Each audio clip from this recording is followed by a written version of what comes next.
kids are coming over. Cliff loves hot dogs. Did I get enough out of hot dogs? I don't know. How many is that? I think it's 8. That's enough, isn't it? 8? Yeah, I mean, I think it is. Hot dogs, hamburgers, and onions. Grilled onions. Grilled onions. Mia's out there somewhere. I banned her out there for a little while.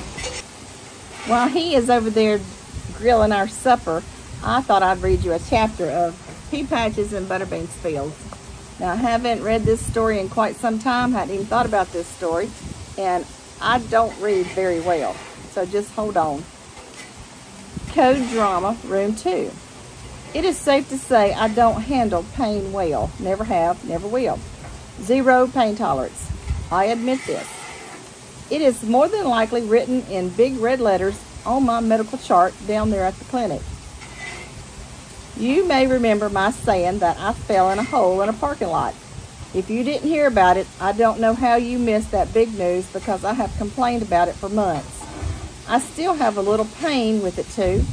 Not enough to take an emergency pain pill and certainly not enough to have surgery. Nonetheless, I still have a little pain. Hence the reason my doctor gave me a few emergency pain pills. I tell you that to tell you this. I hurt my back. I don't know how. It started with what I call a little sting. I found myself asking my husband, "Come look, I think something has bitten me." He would look and find nothing. This mysterious pain rocked on for a week. "Come look now," I would say. Yet again, he would see nothing. A few days later, the sting turned into a burning sensation. "Come look now, Chris, I think I'm on fire." Still, he reported to seeing nothing. Then a day later, the stinging and the burning turned into pressure, like someone standing on my back. I just couldn't stretch it out. Finally, this mysterious back problem turned into pain. Whoa, stop the world. I don't do pain. Enough pain that I needed to reach into my bottle of emergency pain pills, and I took a half of one. I guess the pain went away because the next morning I woke up. Let me tell you what I did next. I consulted all my Facebook friends. Folks, under no circumstances do I recommend this ever. Why didn't I learn my lesson the last time I sought medical advice? One by one, the medical diagnosis came in. After I was scared to sleep without the lights on, according to them, I was having a heart attack along with a case of the shingles. I went to bed taking another half of a pain pill and an aspirin in case it was a heart attack. The next day I called the clinic. I had to. I was not about to use any more of my emergency pain pills designated for my knee on my failing heart. Of course, my doctor, the one who knows all about me and my crazy body, was busy. "I can get you in with someone else. Will that be okay?" Well, shoot, my heart is on its last leg and I got shingles. After a few pleasantries between us and a brief explanation of my symptoms, this sweet lady dressed in a white lab jacket took a look. And by look, I mean, I believe she shot me with a taser gun while my back was turned. Sweet stars, this woman was evil. I have no idea how she knew the exact spot that would send me off the table, but she did. Into the x-ray room I go. And it didn't take long for her to figure out I needed steroids and muscle relaxers. Then she said, "You can take the whole pain pill, you know." You want to know what I did next? Nothing, folks. I lost 3 whole days of my life.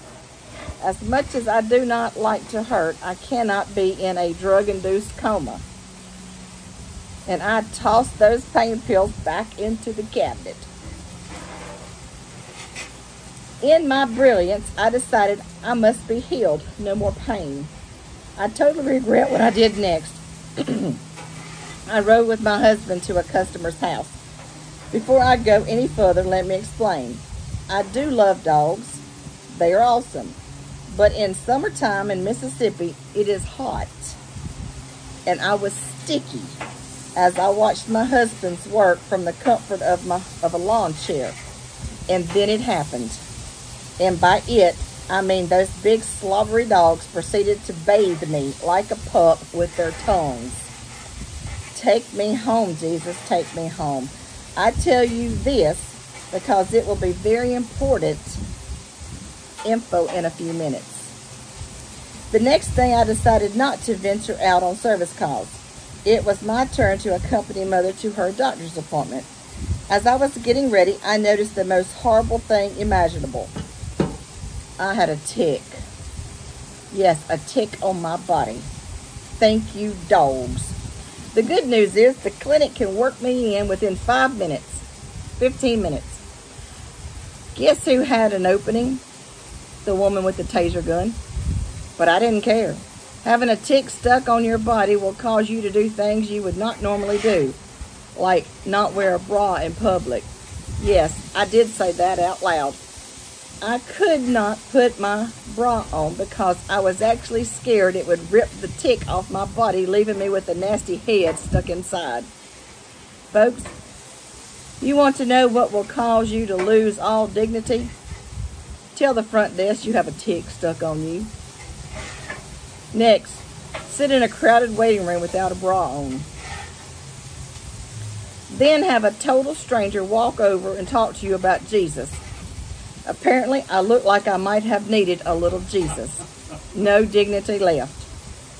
A few minutes later, I was de-ticked and headed out the door. As much fun as the body search was for ticks, it was nothing compared to what happened next. 2 hours after I took my first dose of that antibiotic, I found myself asking, hand me that medicine bottle, sweet stars. What meth house did they get this stuff from?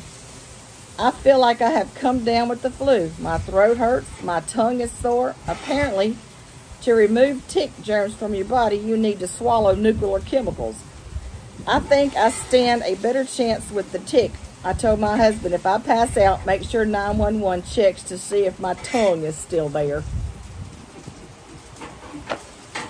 Never, never a dull moment with the Baylesses. Never.